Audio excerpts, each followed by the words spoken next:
Darkness. Absolute, pitch-black darkness. Imagine, you are 700 meters underground. The only exit is blocked by a mass of rock. You don't know if anyone is looking for you. You don't know if you can survive. 33 people were trapped in this cave for a total of 69 days. This is not fiction. This is a true story that happened in Chile in 2010. They were called Los 33 miners who survived one of the most difficult trials in modern history. And this is their story. Atacama Desert, northern Chile. The San José mine is an old gold and copper mine that has been in operation for over 100 years. It was owned by the San Esteban Primera Company, which, to put it mildly, did not care much about safety. The miners were well aware of the dangers. The mine often collapsed. The emergency exits lacked stairs. The owners skimped on fortifications and insurance for workers. Despite this, many worked here for years. The miner's job was one of the hardest, but it brought money, and for most it was the most important thing.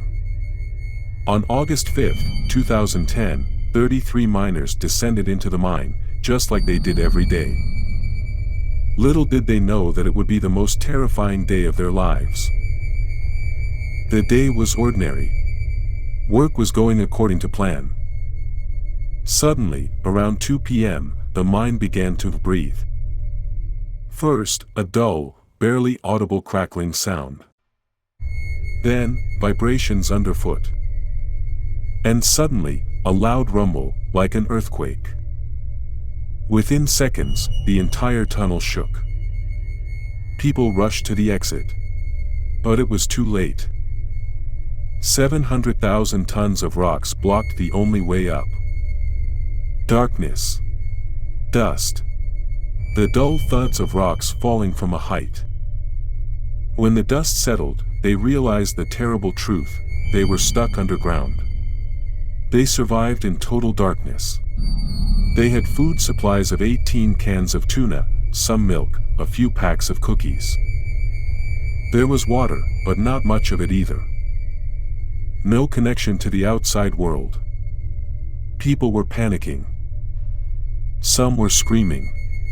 Others were trying to dig with their bare hands. But most importantly, no one knew if they were being searched for.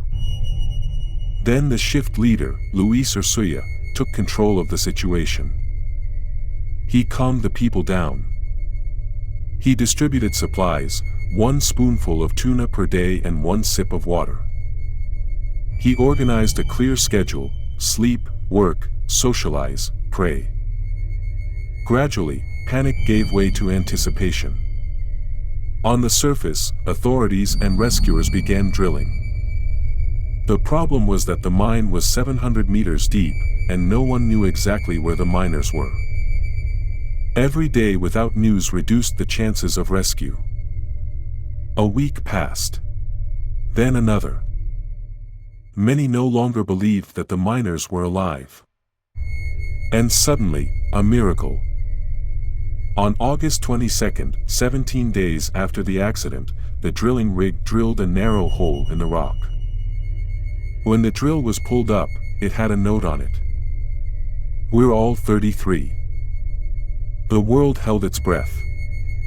The following days became a race against time. Through narrow tubes, they were given food, water, communication cameras, and letters from their families. But most importantly, the drilling of a large tunnel for evacuation began. There were 3 plans.